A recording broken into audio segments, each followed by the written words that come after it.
Hello les amis, bienvenue dans cette vidéo. Nous allons faire une petite analyse des marchés, du Bitcoin, de l'euro contre le dollar et du Nasdaq. Je présente de nouveaux indicateurs. Alors, ne soyez pas effrayés, ça paraît compliqué. Enfin, certaines personnes pourraient trouver cela compliqué, mais c'est très simple. Les trois indicateurs se ressemblent. Et si vous n'êtes pas daltonien, si vous avez un écran en couleur, eh bien, vous saurez reconnaître le vert et le rouge. Le vert, ça veut dire hausse, le rouge, ça veut dire baisse. Par exemple, sur le Bitcoin en daily, vous avez cet indicateur. Toutes les zones où on a du rouge, eh bien c'est une baisse. Et toutes les zones où il y a du vert, c'est une hausse. Alors après, il est soit positif, soit négatif. Quand il est positif, les hausses sont plus fortes et les baisses sont moins fortes. À la limite même, les cours ne baissent presque pas. Et quand il est négatif, les baisses sont plus fortes et les hausses sont moins fortes. Voilà, c'est très simple. Quand il y a des couleurs un peu plus foncées, comme le vert ici, ça veut dire qu'il y a un maximum de momentum. Quand on a du rouge plus foncé, c'est que la baisse est avec un fort momentum. Donc on voit que depuis la mi-novembre, on a eu une période de baisse, donc ça correspond au rouge ici. Le premier indicateur est court terme, le deuxième moyen terme et le troisième long terme. On a eu une petite correction, et d'ailleurs j'avais informé sur les réseaux que ça frémissait à la hausse. Malheureusement, on a eu un échec de ce retournement. Alors pourquoi un échec? Eh bien parce que nos indicateurs avec les périodes de hausse en vert, donc que j'appelle le safe zone, étaient négatifs. Donc les indicateurs étant négatifs, le momentum n'a pas été assez fort pour passer en tendance haussière, contrairement à cette période-là. Là, on voit que les trois indicateurs sont en cohérence, c'est ce que j'appelle la cohérence haussière, et effectivement, on avait un beau swing haussier. Donc on a eu deux cohérences, là on voit deux cohérences haussières, une ici et une ici. Il y a eu effectivement des swings haussiers, mais ils n'ont pas duré assez longtemps parce que notre indicateur long terme était négatif. Et donc récemment, on est repassé en tendance baissière. Et on remarquera que depuis la mi-décembre, on est en négatif sur cet indicateur-là. Et donc globalement, on est en tendance plutôt baissière. Donc qu'est-ce qui s'est passé récemment? Eh bien, vous voyez, il y a beaucoup de rouge. Donc on était dans un canal baissier. Alors, je vais le symboliser. Voilà, c'est du à peu près. Là, je le fais parallèle. Mais surtout, on avait donc nos indicateurs dans des sell zones. Cette partie rouge, je l'appelle la sell zone, SE2L. Donc, sur le premier, on a eu une fin de sell zone ici, mais ça n'a pas tenu autour de la courbe centrale, et on est venu casser la courbe du bas, ce qui est synonyme de baisse. Sur l'indicateur moyen terme, on n'est jamais passé au-dessus de la ligne centrale, de la courbe centrale, donc ça veut dire qu'on est toujours en tendance baissière et que là, elle a repris. Et sur le troisième indicateur, qui est plus long terme, eh bien, on est toujours dans une tendance baissière depuis environ mi-avril. Alors comme il est long terme, il y a un peu de retard. L'indicateur qui est au milieu a moins de retard. Et le premier, là, il colle plus au cours. Et la baisse a donc commencé vers là. Voilà, donc est-ce que le Bitcoin va remonter? Alors comme d'habitude, il y a toujours des scénarios, des gens qui pourront dire que ça peut encore baisser, puis remonter et toucher, j'ai entendu 50 000. Après, ça peut continuer à baisser. Eh bien, on ne peut pas faire de telles prévisions, qu'on utilise du chartisme ou pas, ou les ratios de Fibonacci. C'est un peu du n'importe quoi. En fait, on est obligé de suivre les tendances, que ce soit à moyen terme ou à court terme. Et donc, pour l'instant, donc ça, je l'efface. Pour l'instant, on est en tendance baissière. Si les cours devaient remonter durablement, donc casser ce petit canal baissier et remonter durablement, il faudrait que déjà cet indicateur repasse au-dessus de la courbe centrale et donc repasse en safe zone, donc en vert. Donc celui-ci aussi et surtout celui-ci, puisque là on est quand même bien engagé dans une tendance baissière. Donc il faut qu'il casse la courbe centrale comme ici, qu'on remonte, qu'on se rapproche de la ligne du 0 et qu'on passe au-dessus, comme ici. Donc là on était en tendance haussière. Voilà, en weekly on est en tendance baissière, mais sur l'indicateur qui est le plus long, on est positif. Donc il n'y a pas encore péril en la demeure, mais si l'indicateur devait passer négatif, là on pourrait descendre vachement plus bas. Donc je vais passer maintenant à l'euro. Donc l'euro se casse la gueule, on a le même schéma. Donc là on est en tendance baissière depuis juillet 2021.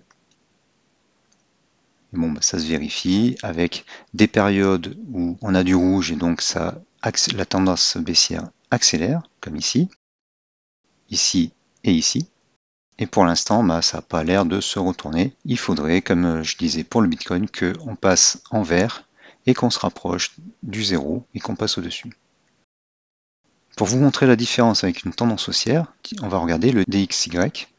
Voilà, là c'est tout l'inverse, forcément.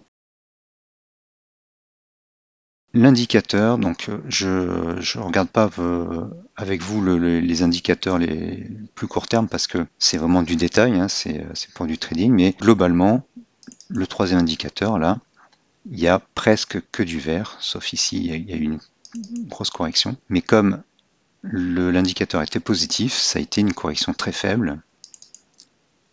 On a stagné, puis après on a fait un petit creux et on est reparti à la hausse. Et par contre, quand on a des cohérences haussières, donc ici et ici, là on a une forte hausse. Voilà, donc j'espère que ça fait pas trop d'un coup. Dites-moi qu'est-ce que vous comprenez, est-ce que c'est clair pour vous sur les indicateurs? Ça peut être déroutant la première fois, forcément tout indicateur la première fois on ne comprend pas bien, mais j'espère que c'est assez simple parce qu'il y a du vert, du rouge, positif, négatif, c'est pas super compliqué, les trois indicateurs se ressemblent, ils filtrent des fréquences différentes, donc court terme, moyen terme et plus long terme.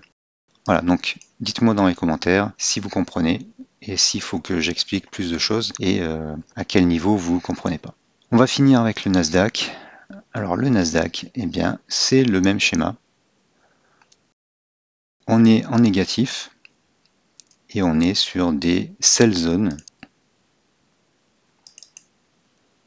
Voilà, donc c'est très beau et c'est très efficace. C'est pas que beau en fait. Vous voyez que le début de la baisse de ce swing baissier a commencé à partir d'ici, lorsque cet indicateur est passé en dessous de la courbe centrale et qu'il y a eu du rouge. Il a été suivi par le second, donc il va confirmer le mouvement. Et le troisième, lui, il va venir confirmer un peu plus tard. Et là, quand on est dans une tendance comme ça, eh bien, le premier indicateur va commencer à se redresser. Il faudra qu'il soit suivi par le second et le troisième. Sinon, ça sera juste une correction de la tendance baissière. Un peu comme ici. Là, il était monté au-dessus. Le troisième était resté en dessous de la courbe centrale. Donc la correction n'a pas tenu, on a replongé.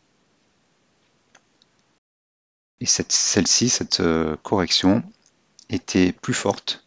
On a eu du vert foncé, donc ce qui veut dire que le momentum est plus fort. On a eu cohérence des trois indicateurs, ça veut dire qu'ils vont dans le même sens. Mais finalement, ça n'a pas tenu et on repasse à la baisse. Voilà, donc j'espère que vous comprendrez. Il n'y a pas de niveau, de poche de liquidité, de très peu de chartisme, même si on peut en faire. On suit la dynamique des cours, on filtre les différentes fréquences et les différents cycles, les phases, comme les phases de Weinstein, grâce à des indicateurs sur plusieurs fréquences, sur plusieurs périodes en fait, et on ne fait que suivre le mouvement des prix.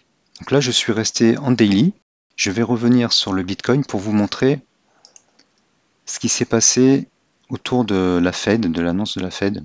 Donc c'est cette bougie verte et la bougie rouge. Je vais passer en 1 heure.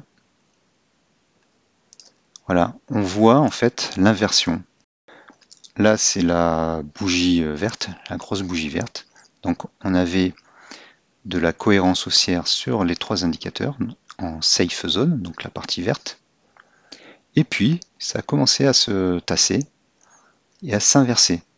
Donc le premier, on le voit mieux là, il faut double-cliquer pour agrandir les indicateurs pour mieux voir. Ça a commencé à s'inverser, il a commencé à taper la courbe inférieure. On a eu du rouge là, ce qui veut dire du gros momentum baissier. Et après il a plongé. Il a été suivi assez rapidement par le deuxième indicateur qui fait pareil. Et le troisième. Donc après on a de l'inertie.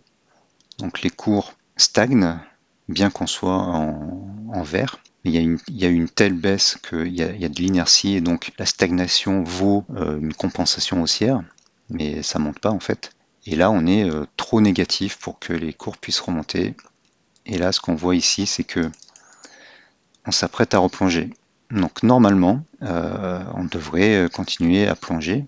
Le principe là c'est ce que j'appelle l'inférence de Bayes, c'est-à-dire que sur les indicateurs, en fonction des bougies qu'on voit, en fait, on a une hypothèse qui est là la baisse, la tendance baissière, et tant qu'il n'y a pas un nouvel événement qui vient modifier cette hypothèse, par exemple, on raconte l'histoire d'une tour d'où sortaient des oiseaux, je crois qu'ils étaient noirs, et donc l'observateur voyait sortir des oiseaux noirs de cette tour, et il en concluait qu'il n'y avait que des oiseaux noirs dans cette tour. Jusqu'au jour où on a vu un oiseau blanc en sortir. Et là, ça a tout changé. Ça a changé l'hypothèse. L'hypothèse n'était plus valable. Donc là, l'hypothèse, c'est quoi? C'est que si on en croit cet indicateur, eh bien, on va encore un peu baisser. Il faudrait qu'il y ait une grosse bougie verte. Là, je reviens au daily. Donc, pour contrebalancer cette hypothèse de baisse, là, puisque là, on est en baisse, ça, c'est de la tendance baissière. Pour contrebalancer cette hypothèse, il faudrait une grosse bougie verte et une suivante et encore une suivante. Bon, ça ferait repasser les indicateurs au-dessus et là, ça annulerait l'hypothèse de tendance baissière. Ça, c'est l'inférence de Bayes, enfin en tout cas ce que j'appelle l'inférence de Bayes. C'est une branche des statistiques qui travaille sur peu de données. Bien qu'on ait des cotations qui durent depuis quelques années, même sur le Bitcoin, on n'a pas assez de données pour avoir étudié tous les cas, et donc on se base sur peu de données, et l'inférence de Bayes, elle travaille comme ça, on a une hypothèse, et elle reste valable tant qu'on n'a pas une nouvelle information qui change ou qui annule l'hypothèse. Donc pour moi, jusqu'à nouvel ordre, on est en tendance baissière. Voilà, merci d'avoir suivi cette vidéo. N'oubliez pas de la liker, de la partager, de laisser un commentaire pour me dire ce que vous avez compris, si ça vous semble trop compliqué ou pas. Et abonnez-vous à la chaîne pour recevoir les notifications lorsqu'il y a une nouvelle vidéo. Merci et à bientôt.